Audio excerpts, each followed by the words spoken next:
Galera, sejam bem-vindos mais uma vez ao 767 Cast, o seu podcast sobre criações audiovisuais. Aí a gente fala muito sobre como empresas podem criar conteúdos audiovisuais para contribuir com o seu sucesso.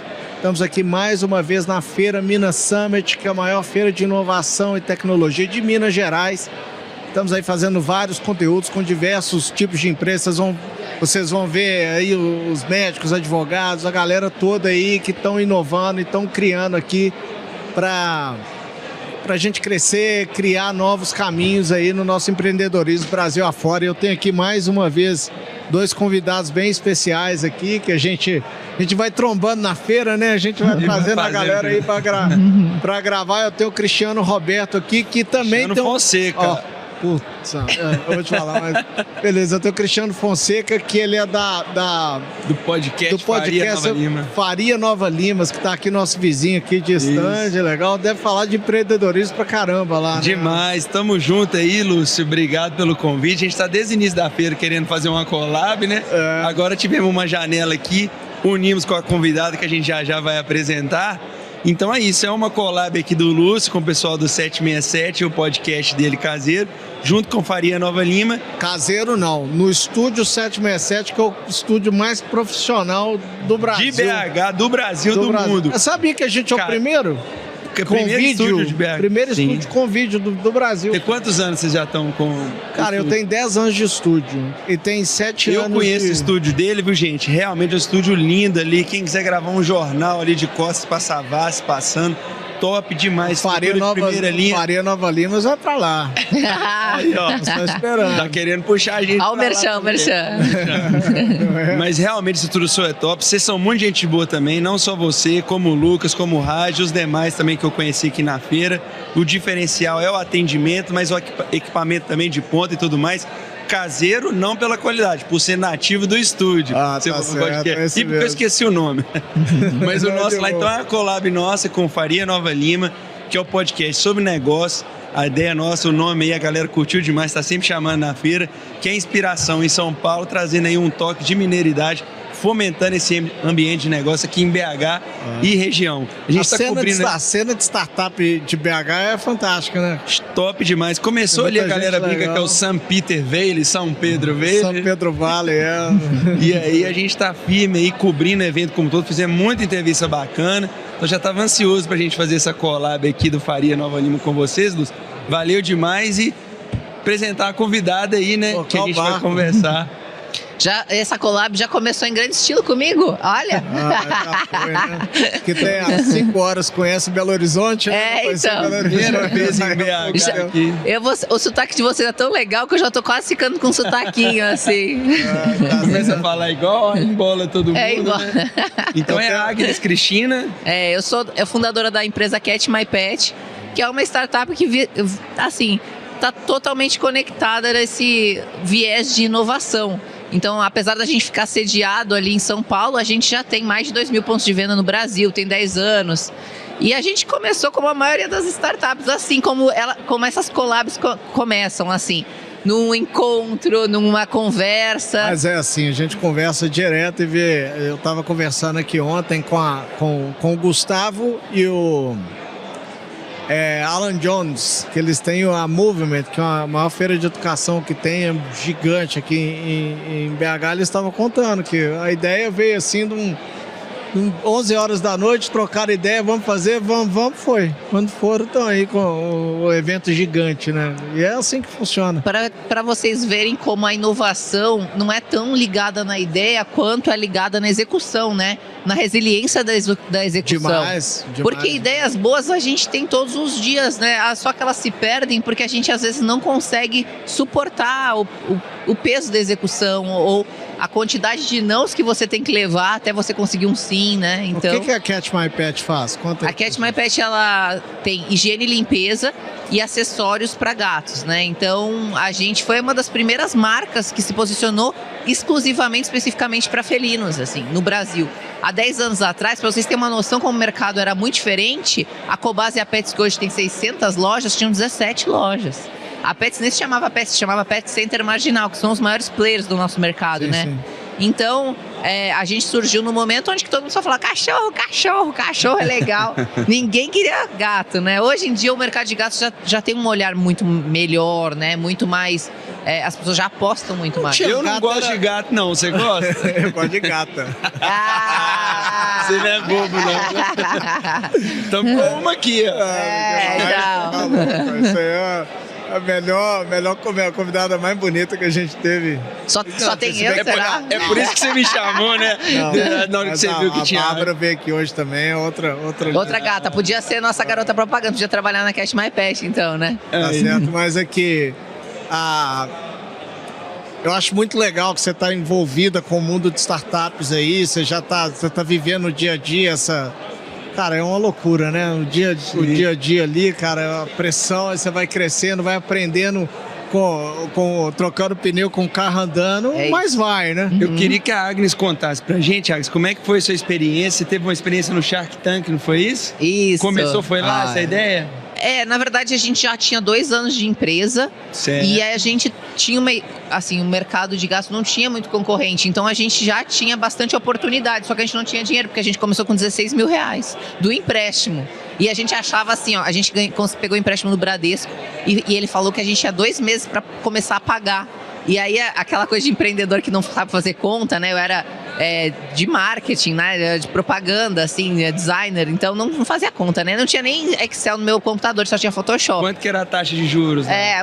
Uma absurda, assim, né? Só que a gente, assim, 2 meses a gente já vai estar ganhando muito dinheiro, vai estar rico pra caramba, né? Você não pensa da ideia. Mas não pensa na saída, você pensa na entrada. Só na entrada. E a convicção de que ia dar certo, né? Você falou 2 meses, já ia estar faturando. Já vai estar estourado. E aí a gente começou a crescer, a gente tinha uma oportunidade, a gente lançou um produto que fez muito sucesso e foi um problema bom.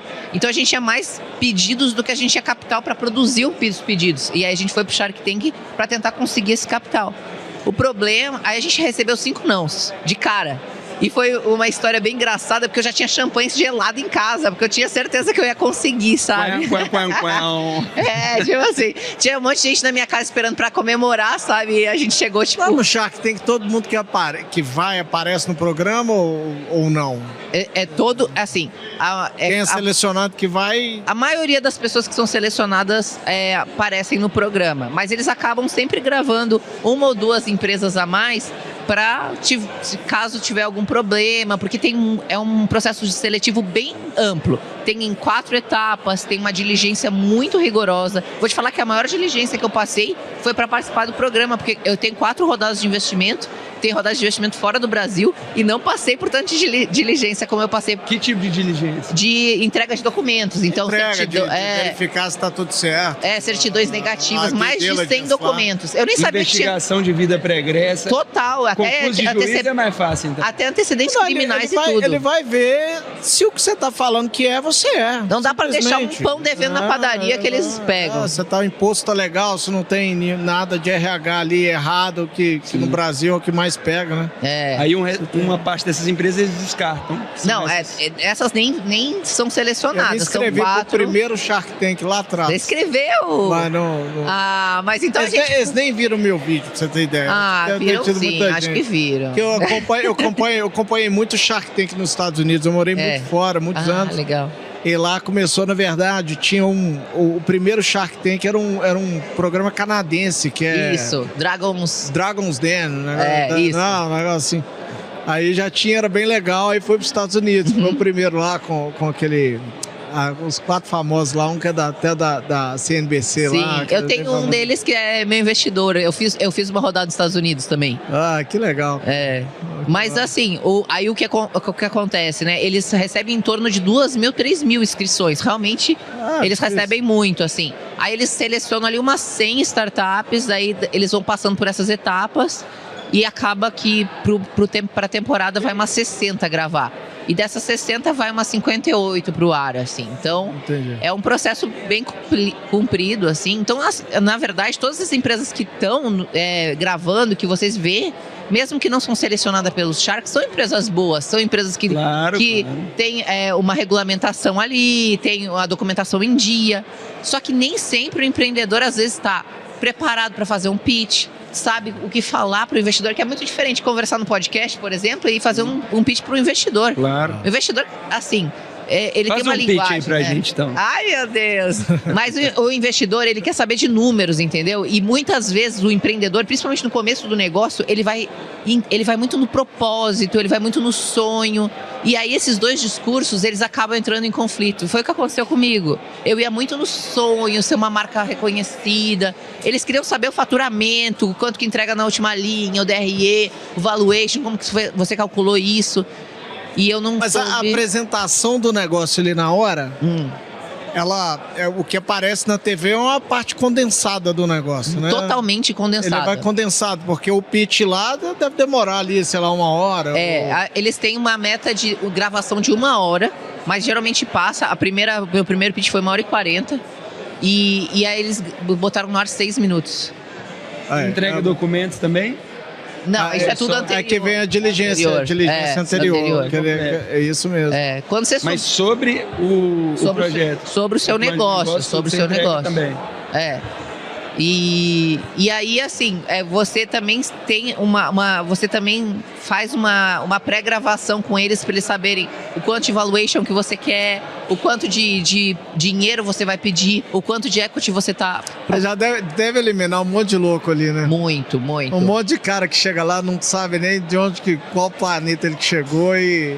Hoje em dia, Porque já vem na diligência antes, cara, eu já faço. Os primeiros, lá nos Estados Unidos, tem uns sites lá que mostram o que aconteceu com cada empresa, se deu certo, se não deu. Porque nem sempre, quando ele fala sim naquela hora ali, acaba dando um deal mesmo. Sim. Muitas vezes dá pau na diligência depois, que ele fala, não, isso aqui não tá legal, isso aqui você não foi correto. Eu falo pelo pouco que eu estudo de consumidor do lado de cá, né? Uhum. Aí eu tô vendo muito que isso aconteceu, que eu imaginava que seria que acontecia lá. E o próprio programa parece que ele foi evoluindo ao longo do tempo para aprender com esses erros. E não é só esses, tem muitas coisas por trás. Por exemplo, tem algumas pessoas que se colocam ali como sharks, principalmente os convidados, que estão indo muito mais pelo viés de aparecer e não tanto de investir. Então isso frustra um pouco a expectativa do empreendedor, isso já aconteceu, mas o programa tenta limar isso, resolver. E hoje em dia está na 10ª temporada do Shark Tank no Brasil. Esse ano vai ser a 10ª temporada. Qual foi a sua primeira do não? Segunda e a quarta. Eu participei. Conta o caso, então. Você tomou 5 nãos na segunda? 5 não na segunda. Voltei pra casa, dei uma chorada. E aí... Voltou na quarta. Dei uma choradinha, E aí eu fiz um Aí eu fui pro mercado tentar entender por que eu não tinha sido investida. Aí aprendi muito. Fiz muita mentoria, conheci muita gente. Me esforcei pra conseguir toda essa aceleração que hoje a FCJ entrega. Que na época não existia uma iniciativa dessa forma. E aí eu melhorei bastante, fiz um crowdfunding na época, que é tipo uma rodada de investimentos para CPF. Pulverizada. Pulverizada, onde o ticket é menor. E consegui captar o dobro do que eu queria em uma semana. Então, quanto você queria? Eu queria 400, captei 800. Mas num valuation parecido ou não? No valuation melhor para mim, né? No valuation pior para o investidor, porque eu já tinha rodado um ano ali. Não é um investimento pior para o investidor, menos melhor. Na verdade, se você pensar no ponto de vista de risco, é melhor para o investidor. Porque quanto mais no início do negócio, maior é o risco do investidor. Eu digo num sentido que é uma situação ganha-ganha, todo mundo tá ganhando e tá tudo certo. Né? Mas então, depois eu voltei na 4ª temporada num valuation quase que 10 vezes maior. Comparado com o quê? Com a segunda temporada. Com a segunda temporada. Tinha alguns mesmos Sharks ou já tinham mudado? Os mesmos Sharks. E aí tomou quantos sim? 2. Apolinário e Camila Farani. Que legal. São meus sócios. E até hoje? Até hoje. E aí, assim, a gente já tinha o negócio andado muito, né? E muita gente fala, eles devem ter se arrependido. Mas não, eles se sentiram mais confortáveis para investir, né? Você tá confortável de falar de quanto que era o valuation lá do início e tudo mais, e quanto é hoje, não? Hoje a gente tá em 40 milhões, o valuation. 40 milhões. A gente fez essa rodada na 4ª temporada por 10 milhões. A gente ancorou em 10 milhões. Eu cheguei com a proposta de 16 milhões. E na primeira era quanto? O valor? 2. Quanto que você entregou de equity? eu tenho hoje 90% na minha mão e 10% na mão do meu pool de investidores, que são 184 investidores E hoje. você estava disposta a entregar quanto no primeiro programa? Era 15%. Eu ia perder mais, entendeu? Foi bom. Foi maravilhoso. E a gente só tá conversando aqui porque eu tomei 15 não. para 10 e 2 para 10 também, né? 15%, reduziu 5% pontos percentuais e multiplicou por 5 o valuation. Isso. Você faz a conta de padeiro aí, já deu quantos milhões que iria embora e não foram? E não foram. Então, Mas sabe o que eu acho? Sinceramente, eu já tentei ser investido com startups e tudo mais, eu trabalhava com varejo.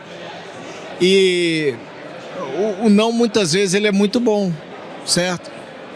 Mas, e muitas vezes o sim, mesmo num valuation melhor, ele é ruim, né? Exato. Você tem que trazer o parceiro certo para dentro de você. Verdade. Se, muitas vezes, investimento por investimento, você pega com dinheiro em banco.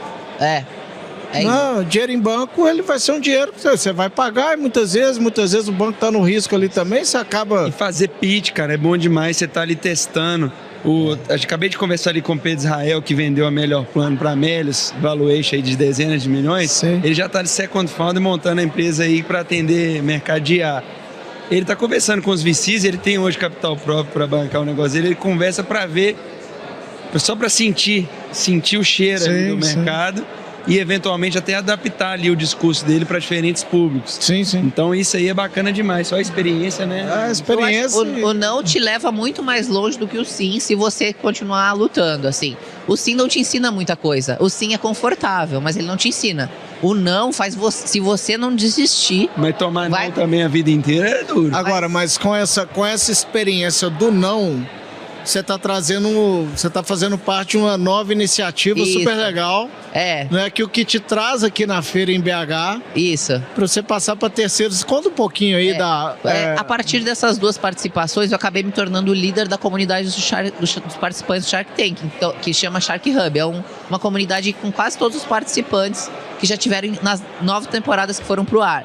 E agora a gente está gravando a 10ª. E nisso eu me aproximei muito de toda a iniciativa e tal, do Brasil e de fora do Brasil, né? E desde então, eu sempre quis repescar esses talentos, sabe? Porque eu via em mim... Que é o seu caso. Que foi o meu caso. Você passou. Eu via muita gente não sendo investida, e eu via muita gente sendo investida no palco, mas não sendo na vida real, entendeu? Tipo, na hora de fechar mesmo, acabava não sendo, por determinados motivos. E aquelas pessoas, os negócios legais, as pessoas boas e... talento subaproveitado, sabe? Era essa a minha sensação. E dinheiro ficando na mesa, porque no momento que uma empresa que poderia ir para frente, gerar economia e gerar dinheiro, enfim, emprego, etc., e não está indo para frente, todo mundo está perdendo. A gente está perdendo como sociedade, né? E aí eu sempre fiquei pensando nisso. Quando eu conheci o Justino, ano passado, eu vi na FCJ um parceiro ideal para isso, que eu já tinha conversado com algumas pessoas, mas eu não tinha achado parceiro certo. E aí foi bem difícil, o Justino foi pior que o Tubarão, viu? Ele me deu uns 57 nãos. Ele falou pra mim assim, ó, Agnes, pode cancelar esse projeto, pode ligar pra Sony e cancelar o projeto. Eu falei, tá bom, Justino. E não cancelei. E fui atrás, falei, o que tá te deixando inseguro? Ah, isso tá bom. Aí voltei, resolvi todos os problemas. Vamos manter o projeto? Ah, tá bom. Nossa, você é... Eu falei, gato tem 7 vidas, rapaz. E gato não sai do lugar, não. Se você não puxar, ele fica lá. Ele não desiste, cara. É impressionante. E aí a gente tá lançando o projeto que é o Anzol de Ouro, que a gente vai repescar os talentos do Shark Tank da 10ª temporada, principalmente, porque vai ser um quadro dentro do programa. Mas a gente também vai fazer os melhores de todas as temporadas. E nisso a gente vai criar um CVB, né, um pool ali de startups, onde as pessoas que estiverem assistindo, que forem fãs do programa, vão poder investir junto com a FCJ. Que massa, que legal. Nas startups. E elas vão ter muito mais segurança, porque a FCJ vai estar por trás com todo o know-how que eles já têm de um ecossistema enorme, 60 CVBs que eles têm aí ao longo do Brasil. E as pessoas que investirem vão estar investindo nesse pool, não vão estar investindo só em uma startup, vão estar investindo em 30. Então, vai ajudar esse empreendedor a dar esse passo, vai ajudar o investidor a ter mais segurança, porque isso é importante também, e vai fomentar a economia, né? Agora, então... o seu próprio exemplo, ele traz um negócio bem legal. Você vai pegar o cara que tomou o não, e ficou resiliente, ele vem mais cascudo. Ele vem mais cascudo, ele tá ali, ele tá querendo mais, cara. Ele passou do... Realmente ela viu o valor no não, né? Você cresce no amor e na dor. Você toma o não ali, você cresceu na dor e o cara resiliente, não, eu acredito no meu negócio, vamos lá e vamos fazer acontecer. Você já tem alguns CVBs no jogo já? Como é que tá? Hoje foi oficialmente o lançamento do projeto, que é assim um bebezinho. Repete o nome pra gente. Projeto Anzol de Ouro. Anzol de Ouro. CVB pra turma, Corporate Venture Builder, pra quem não tá acostumado aí com a terminologia. Bom a gente falar, né, Lúcio? Com certeza, sem dúvida. A gente fala aqui, o pessoal de casa aí. Cara, é legal que a gente tem público de todo lado, né? Todo lado, sim. E eu acho muito legal essas feiras aqui, que a gente percorre os corredores aqui, vê essa meninada nova. Bom demais. Aí você vê que tem uns sonhos ali, tudo, Os meninos do Cotemi, cara, já tem que no terceiro ano fazer uma startup, apresentar um projetinho, a gente conversou com eles ali, bacana demais. Muito bom. Mas o trabalho que vocês fazem comunicando empreendedorismo e falando de inovação é tão importante quanto todo o resto, assim, porque a gente precisa aumentar o ecossistema para que mais pessoas apoiem as startups e façam com que elas tenham mais oportunidades, né? Então, a forma disso acontecer é comunicando e democratizando, né? Porque as pessoas acham que negócios é muito difícil e estão aí apostando no tigrinho.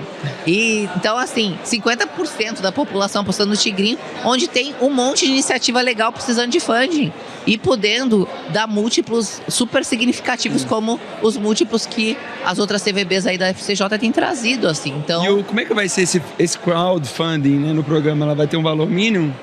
A gente ainda não determinou essas questões de valor e tal, porque a gente está modelando. Como é a primeira vez que isso vai acontecer, a gente está modelando, né?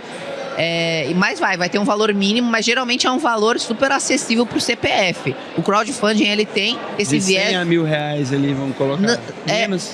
Geralmente R$1.000, R$2.000, porque menos de R$1.000 não vale muito a pena até a taxa de comunicação. Sim. Porque depois você vai ter que ficar reportando para aquele lead, para aquela pessoa.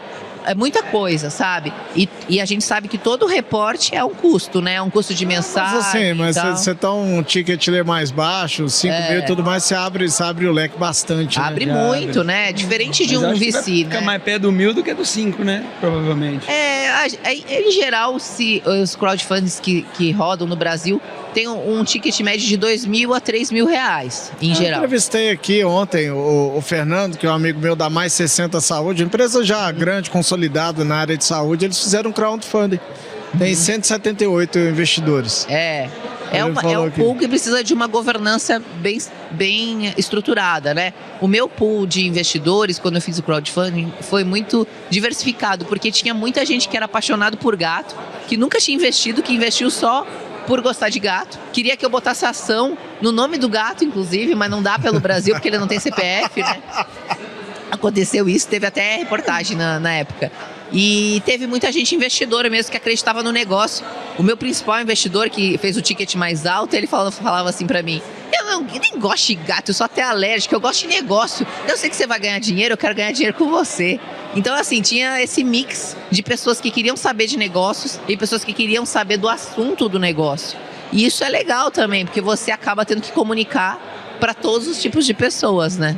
Muito legal demais. Obrigado aí você compartilhar a história com a gente. Parabéns. Obrigado pela oportunidade de falar aqui e espero que a gente possa levar aí a voz do empreendedorismo para mais pessoas e incentivar essa molecada que está começando agora. Fica aqui muito em BH ou vai embora? Vixe, cheguei há 4 horas, tomei um energético, o microfone, falei, falaram no palco, e eu acho que vão fazer a mesma coisa para me mandar embora logo mais. Falou demais, tá falando demais, tira o microfone dessa menina. Ainda fica bastante, você volta para cá para contar mais da sua história aí, quem sabe a gente cruza os caminhos aí em breve, né? Com certeza. Estou à disposição. Para contar o terceiro capítulo. Só me seguir lá, @AgnesCristina, estou à disposição de todo mundo que quiser uma ajuda, um conselho, um ombro amigo, uma dica fitness. @AgnesCristina do Catch My Pet é @CatchMyPet. Gato meu pet em inglês. Catch My Pet. Isso aí. Não é pegar o pet, não. O Diniz eu tava achando que era cat, mas o cat é o gato. Mas pode pegar também, Pode que é tão pegar. fofinho, né? Catch My Pet. É isso mesmo, tá Cat certo. My pet. Ô, gente, obrigado aí vocês terem vindo pra cá. Eu sei se vocês estão cheios de compromisso aí pra próxima entrevista. O pessoal estão Não, mas foi ótimo. Participar aqui da Collab junto com o Selos, fazendo um trabalho junto aqui de entrevista com a Agnes. Parabéns aí pra você, pelo estúdio, pelo podcast, pelo trabalho, pela parceria. O dia foi ótimo aqui. Só no olhar, né, cara, você vê que a galera tava animada, todo mundo pra cima, de curtir a feira. Eu lembro que você me falou isso, vamos curtir a feira? É isso Eu mesmo. não esqueço disso. Então, vem aqui, vamos tocar o pau. Nós conseguimos curtir, a Agnes chegou agora, mas tá compondo aí o comboio da alegria. Foi legal demais. Então, Isso só aí. agradecer a turma aí. Faria Nova Lima. Faria Nova segue Lima. a Qual gente. que é o... No YouTube, no Instagram, no Spotify, sempre Faria Nova Lima. Faria Nova Grandes Lima. cases de sucesso, a turma bacana, raiz, todo tipo de negócio, não só startup. Então acompanha lá com a gente e muito conteúdo que a gente fez da Minas Summit. O quadro que a gente criou, Ping Pong de Negócio. Vamos fazer com a Agnes também daqui, terminando aqui. E é isso aí. Brigadão, viu, Lúcio? Obrigado a turma do Valeu, 777. gente. Sigam, Abração. Compartilhem, manda pra tia, pra avó, pros amigos. Pra todo pro pé, Comentem. E se o comentário for ruim, pode ficar tranquilo que eu deleto. Não tem problema não, tá bom? É o dono. Valeu. Um abraço, até mais. Um beijo. Tchau. Valeu, tchau, tchau. Valeu.